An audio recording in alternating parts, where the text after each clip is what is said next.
Bruno, vamos lá. O que é que tem de novidade aí para o final de semana? Tem série nova da Netflix vindo aí, é isso?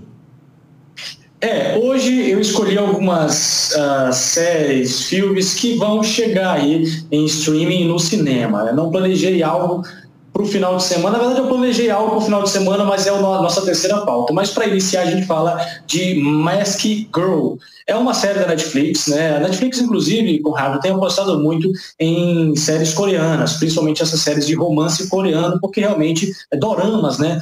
Tem chamado muita atenção e tem ficado em alta, né? A conta que eu uso ali da Netflix não é que eu assisto, mas a conta da Netflix que eu uso, olha, só tem dorama em primeiro lugar e são os mais assistidos. Como eu já falei nos Diários Pop passados, estou focado aqui em The Walking Dead, mas o que tem de dorama é uma barbaridade. Então a Netflix está investindo muito nesse mercado asiático. Inclusive eu assisti um filme focado também no mundo de zumbis que foi feito lá pela Coreia também. Mas falando de Masked Girl, essa série me chamou muito a atenção porque as especificações da série são drama, por exemplo, e ela tem um ar um pouco sombrio, né? Para a gente contextualizar, ela conta a história, segue a história da senhora chamada Kim Mo-mi, que é uma funcionária que carrega consigo inseguranças sobre o seu porte físico, né, a sua atenção, o seu corpo. E aí ela é funcionária de dia e à noite ela utiliza uma máscara para se tornar aí uma artista da internet, conquistando o coração dos homens. Ela comete alguns assassinatos, pelo menos isso é o que diz na sinopse da série, e chega na Netflix no dia 18 de agosto. Então, é um seriado que está previsto para chegar aí em 18 de agosto, e é uma boa pedida. Para você que não teve a oportunidade de ver nenhum trailer, por exemplo, a gente não exibe os trailers por conta dos direitos autorais, mas tem aí as imagens. Então, vale a pena você ver o trailer. Eu acho que você vai achar também muito interessante. Masked Girl é uma série lá sul-coreana que promete ser um grande sucesso também, em breve chegando aí na Netflix, tá?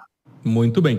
Tem mais um filme de herói da DC vindo aí, Bruno?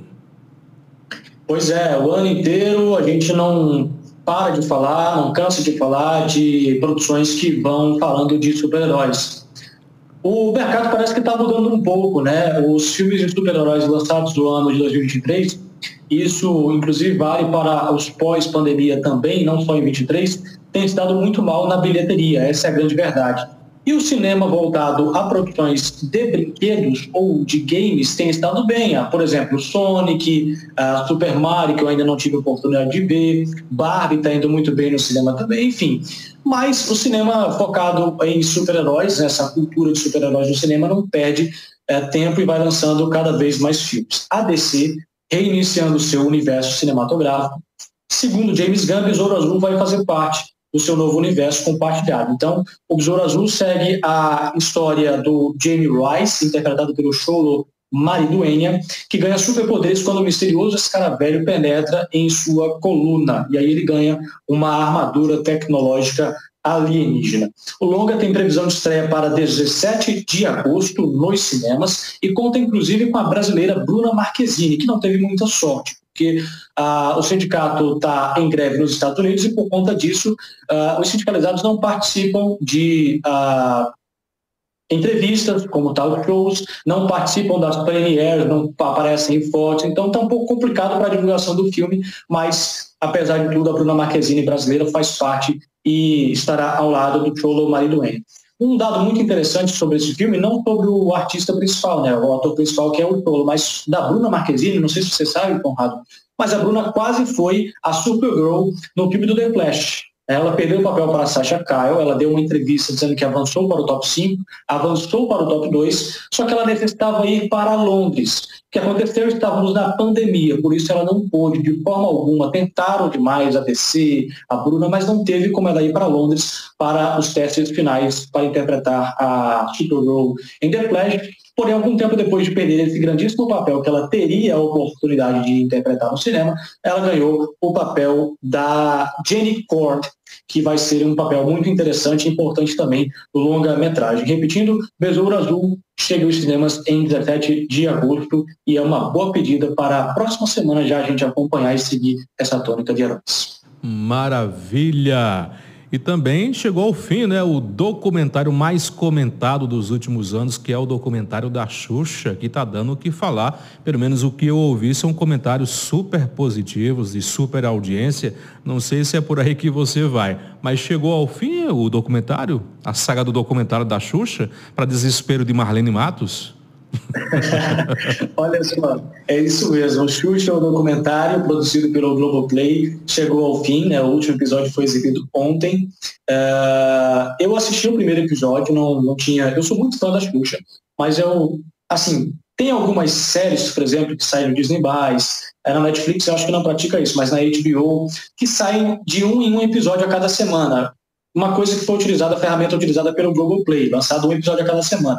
Então, assim, a gente vai no sofrimento. Da Xuxa, eu esperei, como é até um documentário, até um pouquinho mais longo, eu esperei sair todos esses episódios para assistir aí numa maratona. Então, ontem eu já assisti o primeiro, achei super interessante. O documentário, ele visita muitos, mas muitos momentos importantes da carreira da Xuxa, né? Desde os destaques positivos aos destaques negativos, né?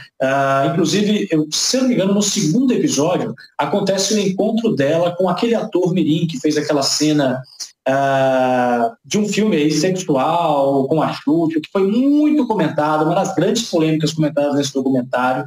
Se eu não me engano, no segundo episódio que a gente já tem esse encontro dela com aquele ator, que hoje realmente já está um senhor. Os embates da Marlene Matos com a Xuxa eu ainda não vi, devem estar um pouco mais à frente, mais próximo do final, são 5 episódios de basicamente 1h, 1h10, 1h20 por aí, com direção do Pedro Bial. 5 episódios estão disponíveis no Globoplay e fala realmente das poderosas fases da Xuxa Meneghel, a eterna rainha dos baixinhos, com 70 anos, e que está disponível lá e você pode acompanhar, pode maratonar agora. Inclusive, acompanha desde a ida dela à Argentina, a ascensão na Espanha, nos Estados Unidos, aquele suposto provável romance que ela teria com Michael Jackson, que teria pedido ela para fazer um filho e tudo mais. Então, isso também é contado no documentário, é algo muito importante, muito marcante, muito bem produzido pelo primeiro episódio, inclusive, conta a história das Paquitas, tem aquela polêmica, Conrado, se a Marlene queria ou não que as Paquitas fossem realmente brancas e loiras, por que nunca teve Paquita negra,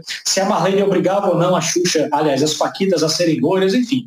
Conta várias polêmicas, explica muita coisa pra gente, é uma coisa legal para assistir também no final de semana, para você que é fã, para você que também não é e quer saber um pouco mais da história da Xuxa Meneghel.